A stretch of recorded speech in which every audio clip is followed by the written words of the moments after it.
오랜 꿈이었던 대학교 입학과 졸업을 모두 해낸 그녀는 공부처럼 병을 이겨내는 데 필요한 것은 자신의 의지라고 말한다. 삶에 대한 자신의 의지가 흔들릴 때마다 병마와 함께 싸워준 가족 또한 큰 힘이 되었다는 홍성옥 씨. 그때 50이었는데 그때 그대로 죽으면 절대 안 된다는 생각, 꼭 살아야 된다는 생각.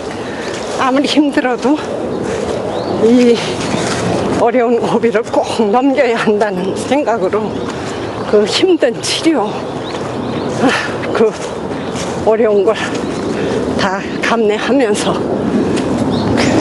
버텼죠. 가족들이 옆에서 원래 이제 참 정성을 다해서 이렇게 힘을 모아줬으니까 그런 고비를 넘길 수가 있었던 거죠. 가족이라는 존재와 자신의 의지가 있었기에 가능했던 현재의 삶.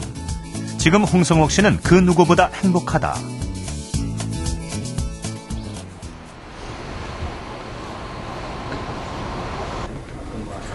건강에 있어 누구보다 자신이 있었던 39세의 김성훈 씨.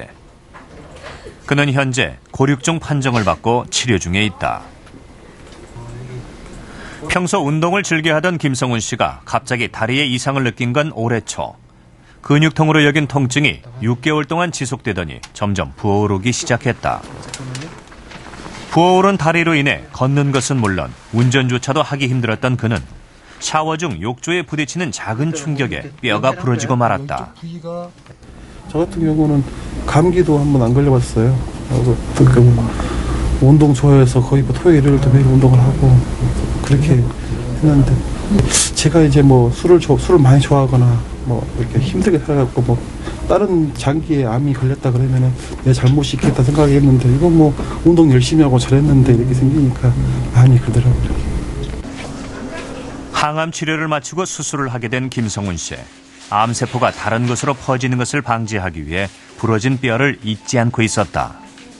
이게 허벅지뼈에 암이 있어가지고 부러진 건데 고정을 시켜놓고 약물 치료를 했더니 항암제 치료를 했더니 이렇게 잘 굳었어요. 굳어가지고 지금 이제 여기서부터 여기까지 25cm 정도 잘라낼 거예요.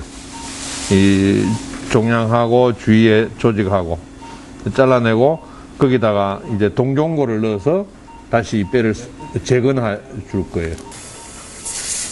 고륙종을 포함한 대부분의 뼈암 환자들은 손상된 자신의 뼈를 대신할 대체물로 뇌사자나 사후 기증자의 뼈를 이식받는 경우가 많다. 동종골은 인공 구조물에 비해 장기간 사용이 가능하고 관절 기능 회복에 도움을 주기 때문에 그 수요도 늘어나고 있다.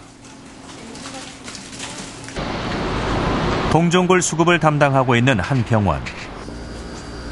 이곳에서는 뇌사자나 사후 기증자로부터 기증받은 뼈와 혈관 등 인체 조직을 관리하고 있다. 기증된 인체 조직은 감염 여부를 확인한 후 환자에게 이식되기 전까지 이곳에 보관된다. 동종골이 필요한 환자가 발생하면 각 병원을 통해 공급해준다.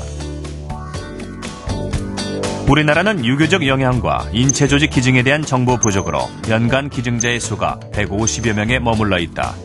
대부분의 뼈도 해외에서 수입되고 있는 것이다. 뼈는 인체 조직 중 적용 범위가 가장 넓고 자주 이식되는 조직이지만 국내 자금률이 25%에 불과해 기증에 대한 국민의 인식 변화가 절실하다. 질병으로 고통받는 분들의 어떤 그런 질환을 치료하고 장애를 극복하고 그분들이 새로운 삶을 살 수 있도록 드릴 수 있는 어떤 큰 선물이라고 하는 것을 생각을 할 때 우리가 훼손이라고 하는 면에 주목하지 않고 그런 기증을 통해서 우리가 나눌 수 있는 어떤 큰 그 사회적인 가치, 뜻에 주목한다고 하면 누구라도 기꺼이 기증에 참여할 수 있다고 생각을 합니다. 서울의 한 사회복지관. 이곳에서 자원봉사 활동 중인 정지선 씨.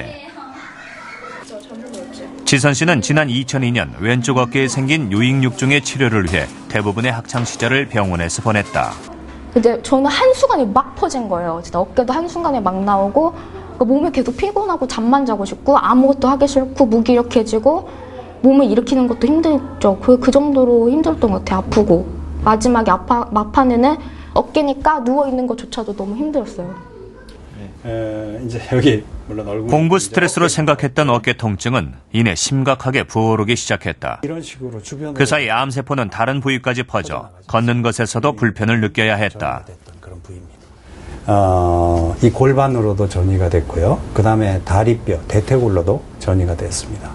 그래서 광범위하게 여러 군데 전이가 됐던 경우고, 이런 경우에는 상당히 사실은 예후가 나쁜 경우였는데, 예, 다행히 잘 치료가 됐습니다. 예. 수술과 항암 치료, 16번의 전신 방사선 치료까지 받고 나서야 건강을 되찾을 수 있었던 정지선 씨. 친구와 함께 누리는 평범한 생활이 너무나 감사하고 행복하다. 2008년 지선 씨는 사회복지학과에 진학했다. 아픈 친구들에게 도움을 주고 싶어서다. 제 바람이라면 이런 일을 계속 하고 싶어요. 뭐 남들, 그러니까 저 같은 청소년들에게 희망이 되는 그런 존재가 되고 싶은 게 제가 하고 싶은 일이에요, 앞으로. 선생님, 안녕하세요. 안녕하세요. 네. 잘 지냈었어? 네. 잘 지내셨어요? 치료를 마친 지 7년이 지났지만 지선 씨는 정기적으로 병원을 방문하고 있다. 재발과 전이 여부를 확인하는 것은 똑같은 아픔이 되풀이되는 것을 예방할 수 있기 때문이다. 그치? 뭐 수술했던 그런 그 흔적만 좀 보일 정도지 기능상에 전혀 문제가 없을 정도로 아주 만족스럽게 잘 지내고 있습니다. 병을 이겨내고 세상을 향해 당당히 걸어나가는 정지선 씨. 그녀는 어떤 병도 이겨낼 수 있다는 자신의 의지가 새로운 삶을 만드는 열쇠라고 말한다. 저는 항암치료 해봤고 수술도 해봤고 방사선도 해봤고 마지막에 자가 골수 이식도 해봤는데 힘들긴 진짜 힘들어요. 근데 이거 이겨내고 나면 더 좋은 일이 생겨요, 진짜. 그래서 가족들의 많은 지지가 필요하다고 생각하고요. 자신의 의지도 되게 중요해요. 자신의 의지만 있으면 정말 뭐든지 이겨낼 수 있는 것 같아요. 제가 느끼기에. 항암치료 받으면서도 그냥 무조건 나는 살아서 100살까지 살아야겠다. 그런 생각이 있었거든요. 뼈암의 구체적인 발병 원인은 아직 알려지지 않았습니다. 하지만 뼈암을 의심해 볼 수 있는 증상들은 이렇습니다. 무릎 주변과 어깨, 팔 등이 저리거나 통증이 있다. 통증이 있는 부위가 붓거나 빨갛다. 통증이 간헐적으로 한 달 이상 지속된다. 일상적인 활동이나 약한 충격에도 골절이 됐다. 팔다리에서 덩어리가 만져진다. 만약에 이러한 증상이 있다면 전문의의 진료를 받아보시는 것이 좋습니다.